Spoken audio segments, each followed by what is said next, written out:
www.hypnotherapy.org. Alright, today here we have Alyssa. Tell us a little bit about yourself, Alyssa. I'm 19 years old. I live in Lynn, Mass. I work full-time at a law office in Beverly, Mass. I live with my boyfriend in Swampscott. My parents live in Lynn, so I stay at his house in Swampscott. And soon I'll be moving in with him, so I'll be on my own very shortly. I'm at this point just trying to save up some money so I can go back to school and hopefully get a master's degree in law. That's what I would like to pursue. I'd love to be a prosecutor, although I know you have to start out in defense. That's what I'm heading towards, is a law degree. So, where do you live? Well, my mom and my dad live in Lynn, and I'm in the process of just helping my mom out a little bit more. And once she's steady, I'm going to be moving out into Swampscott on my own. And you found this place easily, right, today?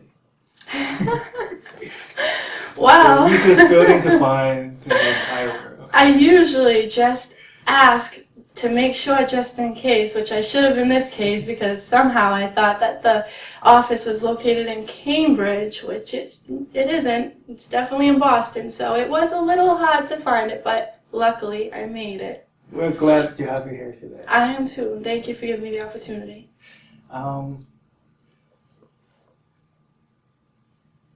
So tell me more about what your aspirations are in life. Well, like I said, right now I'm 19, I'm pretty young. I still have, I want to be in school till about 24, 25. I know that I can make it to get my master's degree by then. I want to own a house by the time I'm 27. That is my #1 goal in life, is to own a house. And I'm at a really good job right now. I love it, working at a law office in Beverly, like I had said. And if I can, I will stay there for the rest of my life. I'm getting so much experience and training and knowledge. And it's really just opening a lot of doors for me. So actually, at this point in my life, I feel more ready than I think I ever have right now. It seems like everything's going in the right direction and everything's working its way up slowly. So one thing I'd love to get a hold on is my addiction to cigarettes, because it's just such a waste of money.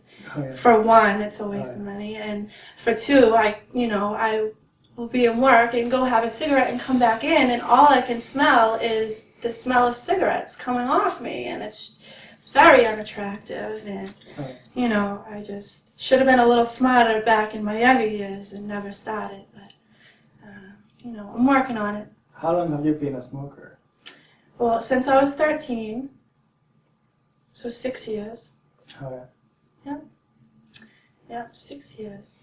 What was the motivation to start smoking when you were 13? I think it was because my parents smoked and my older brother smoked, and it was just around me. It was no one else's decision but my own. No one else influenced it, but I really strongly believe that having it around me so much and having it available at pretty much any time was a key factor in me starting. Because I actually remember when I was younger going through like my mother's ashtray and taking the little cigarettes out and thinking I was cool, and no one was there to tell me not to, so I guess that's just what happened.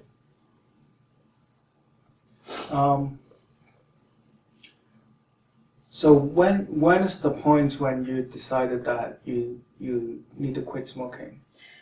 But when I got my dog, right now, I've been with my boyfriend for almost 2 years, and as I had said before, we're in the process of moving in together, and I'm going to, start doing things on my own, having my own place with him. We got a dog about 6 or 7 months ago, and she's like a baby to me. She's my little girl, and I love her so much, and she's just a big ball of energy. And one thing that I've noticed more than anything is that when I take her to the beach, or if I take her to the woods, or to the park, you know, it's 10 minutes after I start playing with her, I sit down and I'm hooked, and she still wants to play. And you know, I've talked to a lot of people, and one of the most important things is for her to get her exercise and get her out and get her running.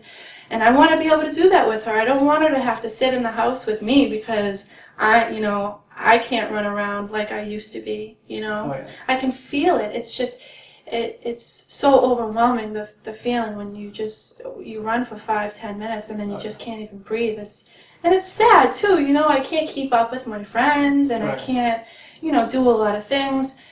Going out to dinner, I have to excuse myself from the table to go outside. So it's really become more of an inconvenience than anything. And you also don't want your dog to get cancer, right? Absolutely.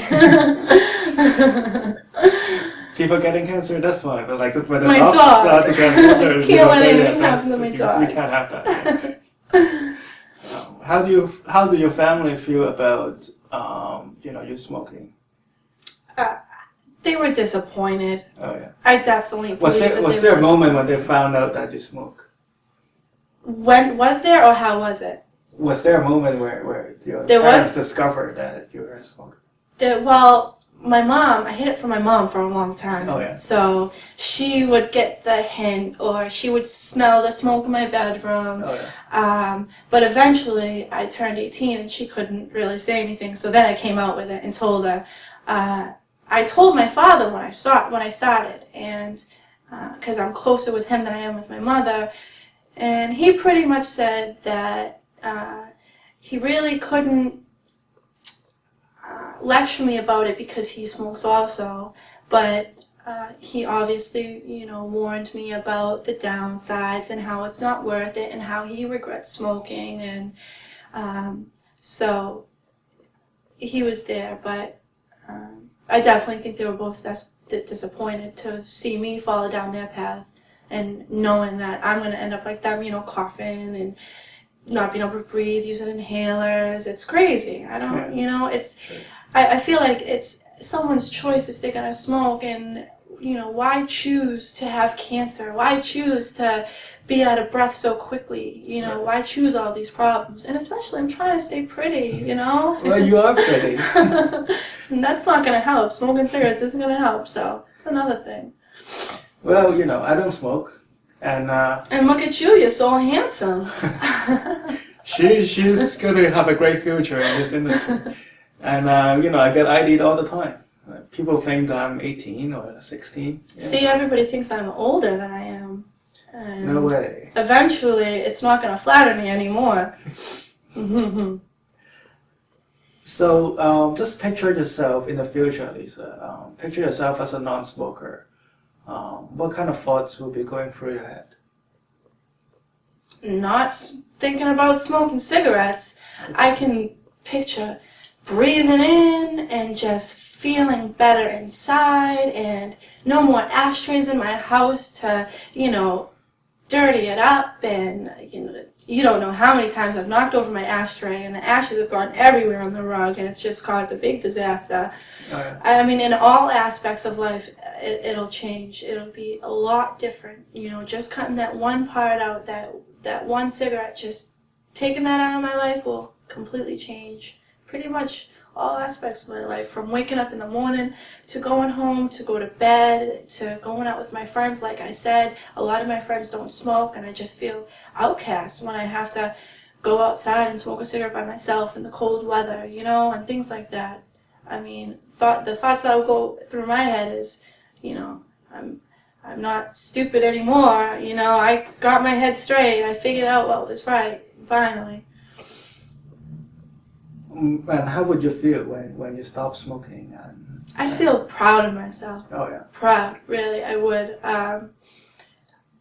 I believe in myself that I can do it, but I've never tried stopping cold turkey. I've tried using the nicotine, the gum, the Nicoderm, I'm not sure what it's called. I've tried the gum, and that worked okay, but I didn't stick with it. and I like to use stress as an excuse, but stress is no excuse. I'll just feel proud of myself. Okay. Tell me about the stress that you're experiencing. Well, okay. At my home with my mom and my dad, they're struggling with paying the bills and the rent and things, and because my dad just got in a pretty bad accident and he's out of work right now. So I believe that, my mother took care of me for so long. I'm going to do everything I can to help her. But there's a line where you have to help yourself. And a lot of the stress that's been coming into my life lately is trying to find that line where I either help myself or I help my mom, who has, brought me so far and given me so much. So it's really a battle with myself, trying to determine whether I should take a step forward for myself or help my mom take a step forward for herself. Because, I want to help her in any way I can. But at the same time, I want to grow and I want to prosper. So, it's hard balancing it out.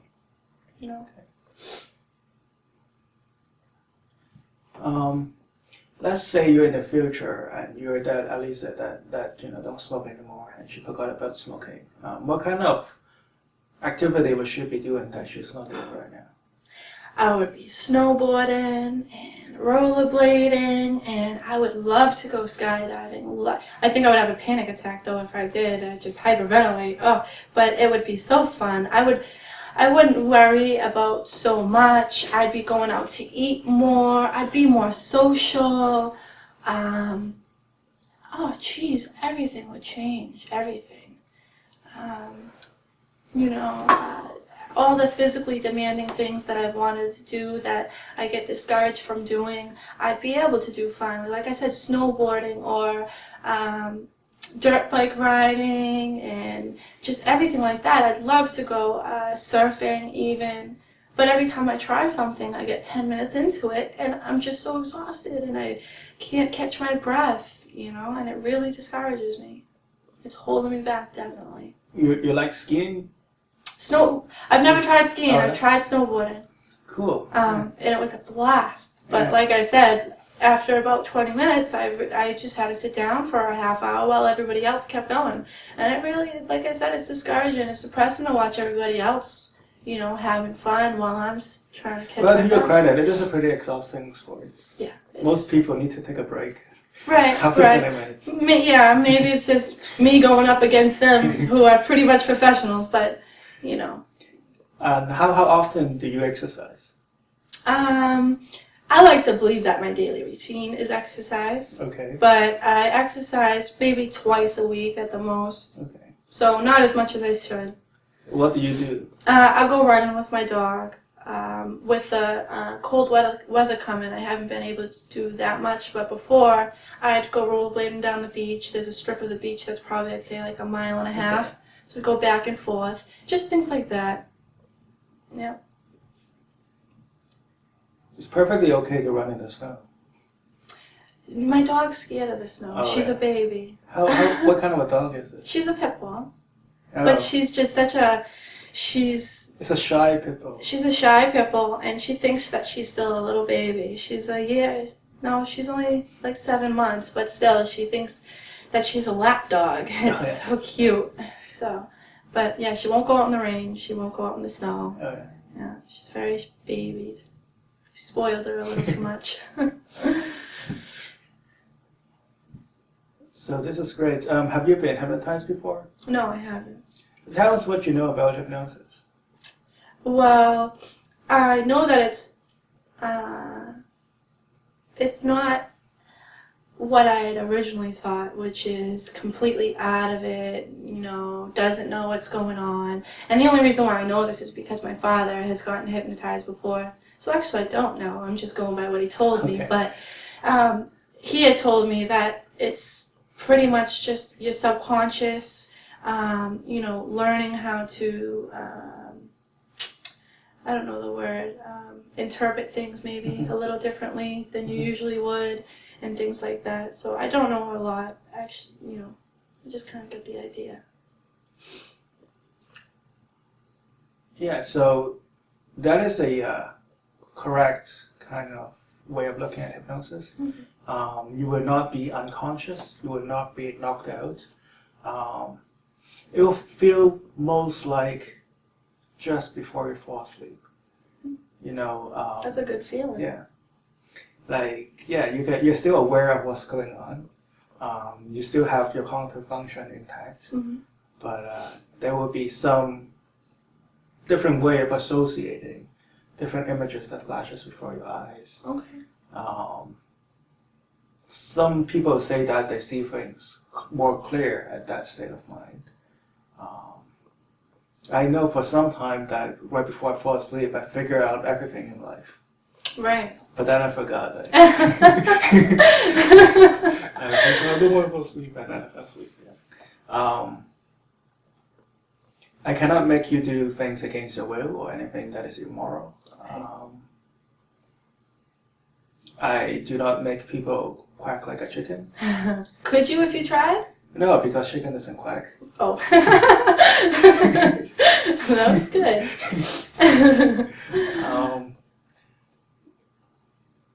And nobody is going to get stuck in hypnosis. If for some reason something happened and I had a heart attack here, and you're under hypnosis, what do you think is going to happen? I hope I'd be able to help you. Okay. Thanks for saying that. I feel very assured. I'd definitely be able to. Okay, that's great. But I think the answer I'm looking for is you're just going to fall into a deep and natural state of sleep, and then wake up just like you have slept. Okay. Yeah. So, is there questions before we begin? That period before you fall asleep, when you're just about to fall asleep, I've heard, well, not heard, but I think I might have read things about that particular time before you're going to fall asleep in books in the past. Exercises where you would count down from like 7, 6, 5, 4, 3, 2, 1, and picture different images in your head as you're falling asleep, and it's supposed to help you maybe control certain aspects of your dream or your sleep stages. I'm not sure. I can't remember exactly what I was reading about, but I remember a little bit about that, that subject. Very, very true. You can actually control what you're about to dream at night. All you have to do is tell yourself, I'm going to go into sleep right now, and I'm going to have a lot of wonderful dreams, and I'll remember these dreams perfectly in the morning. That's all you have to do. And you say to yourself, I want to dream about this, and be specific in what the images that you want to see, and just count backwards from 10 to 1. And the trick is to not think about what you wish for. Yeah. I tried it once, and that's exactly what happened. I had thought about the image, and then I started falling asleep, and I didn't think about it. Right. And I dreamt about it. Yeah. Right before I fell asleep, I didn't think about it, and then I dreamt about it. That's funny that you mentioned that. This is I do things a little bit different from other hypnotists and psychologists, right? Other psychologists and hypnotists, which I think they're great. They like to. The analogy is they want their suggestion to run hot. That means that you have to constantly be thinking about that you're a non-smoker, and you have to do things to make sure that you're not smoking. I think my method is a little bit different from them, and I'm just saying this because since you talk about how you fall asleep and not think about it.